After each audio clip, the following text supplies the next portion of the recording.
first impression, because I saw him perform in Long Beach at this tournament. He did a 2-inch punch on this fella from the audience. It was the most incredible thing that I ever saw.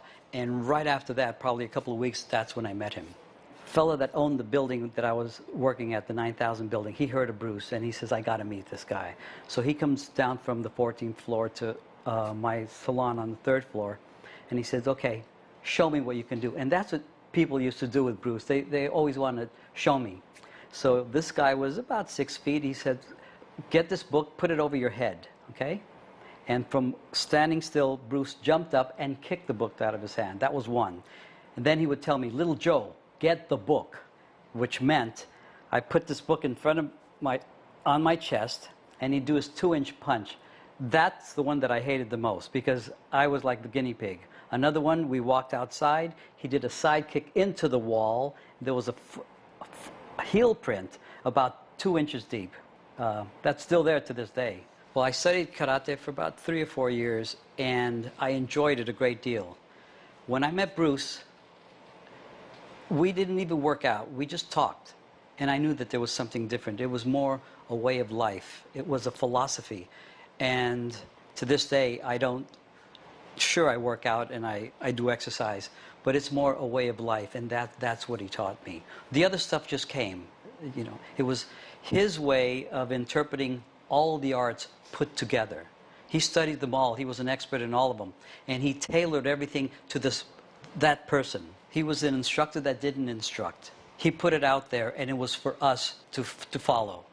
He would show you a move, and he said, but there's a lot of different ways to do this move. Use no way as a way, and we all know what that means. We were together at his house, just the two of us, and when that happens, it's a lot more intimate. We can talk about things a little bit deeper. I was still privileged in Chinatown to be in that early class where we would work out, just a group of us, Danny Nosanto, Tony Hum, Daniel Lee, a couple of other fellows. I'm sorry if I forgot their names. And then after that, we'd go eat in Chinatown. Then we would come back and have the big class. When he found out that I played conga drums, he said, you got to play them. He says, I was champion cha-cha dancer in Hong Kong. So I started playing, and he started dancing, just the two of us in the gym. After that, he said, okay, I want to try something. Start playing a rhythm, and then I'm going to do a kata. And he started kicking and sideways, and I did a 4/4 time, and then I did a 6/8 time. It was like Afro-Cuban, and it was incredible because he did it at double speed. And I wish we could have caught that on tape. It was terrific. We both like to mimic. We both like to cut up. I thought I was funnier than he was. He thought he was funnier than me. And I would make fun of him in class while his back was turned. And I would like to Danny Nosanto. Dan was always cracking up because I was always imitating Bruce's voice. Like he would say, little Joe, get the book.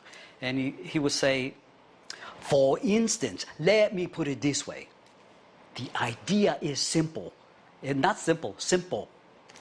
These were kind of little things that would almost get me in trouble, but I got out of them.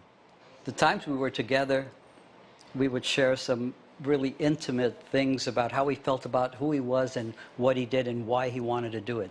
And a lot of them paralleled the way I felt about my art in cutting hair. He knew he was good, and he knew that what he had was a special gift. And he said, little Joe, one of these days, I'm going to be really, really big. And the rest is history. When I first met Bruce, I knew he was a star. He had something. He had that quality. He had that, whatever it takes, that it. And when I saw him, like in Fist of Fury and the first few films, they were kind of sophomoric films, but you can just see how great he was. It was just a matter of time. And I watched his every move, his His punches were pure. The kicks were pure. It wasn't like a caricature. It was the true thing. We knew how strong Bruce was, okay? But it was these feats of strength and also quickness and awareness. Putting a 10-pound weight at the end of a broom, picking it up. Picking up more than your own weight with one hand. Picking up a chair by the bottom. 2 thumb push-ups. 2 finger push-ups. 1 hand push-ups. 1 thumb push-ups. I mean, it's incredible.